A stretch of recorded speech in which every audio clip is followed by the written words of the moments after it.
Hi, welcome to the new Spring Boot tutorial series. This tutorial is based on the new Spring Boot 3 version.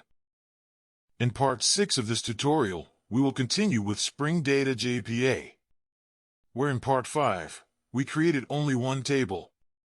We are going to extend our project with a second table. Between these two tables we are going to establish a relationship. The first relationship is a one-to-one unidirectional relationship. That is, the relationship works in one direction. We will create two tables, users and addresses. The table addresses is not publicly available. The addresses are only available in the users.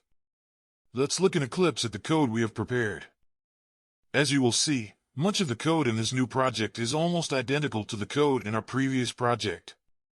First, we are going to look at the application properties file. As you can see, we have created two additional properties.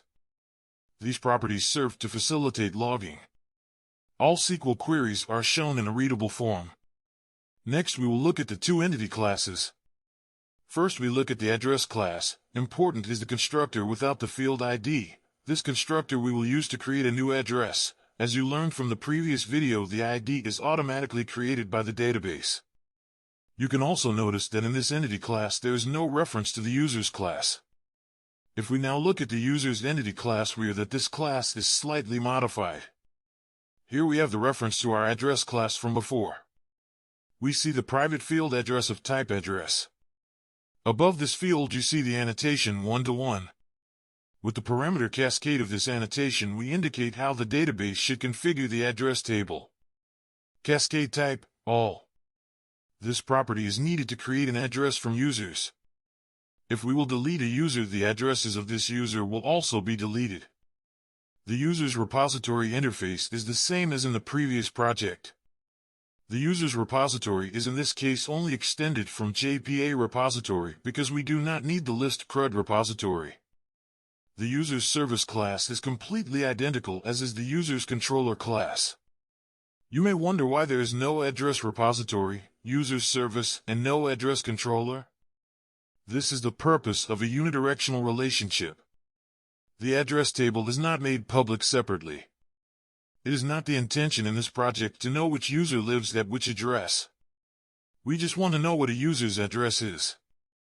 We will cover this in the next section, the bidirectional one-to-one relationship, which is a two-way relationship between two database tables. We can now start the project and test with Insomnia as in the previous parts. Before we test the project in Insomnia, let's take a quick look at the SQL logging in the console. The two new properties in the application properties file allow you to track all the queries nicely. Now we can test our project in Insomnia.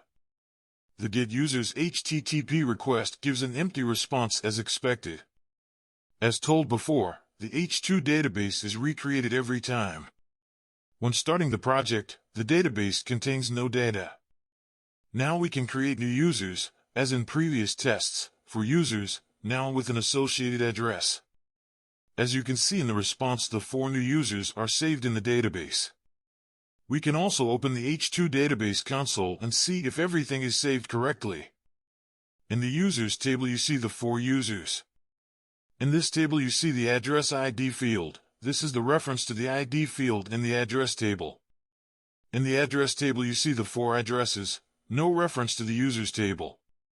If we now send a getUsers HTTP request in Insomnia, you will see the 4 users. In the getUserById request, we ask the user with ID 2. In createUser, we create a new user without address. The address is null. You can also see here that we use our new constructor from the users class. This is the constructor without the ID. In the previous project, we have to pass the ID as null every time. Now we can omit this. In the update user, we give our new user from before an address. As you can see also this time without ID. In patch user, we change the first name. And in delete user, we delete the user. As you can see, first name, last name and address are null. We could solve this by using a path variable in the request instead of a request body. We can now open the H2 console and look at both tables. First we look at the data in the users table. and then the data in the address table. It can also be interesting to look at the logging in the console window of Eclipse. Here you can see all the SQL queries the project has used during the various tests in Insomnia. So, this is the end of this section. Thank you for following this tutorial. Thank you. Like, comment, share, and subscribe.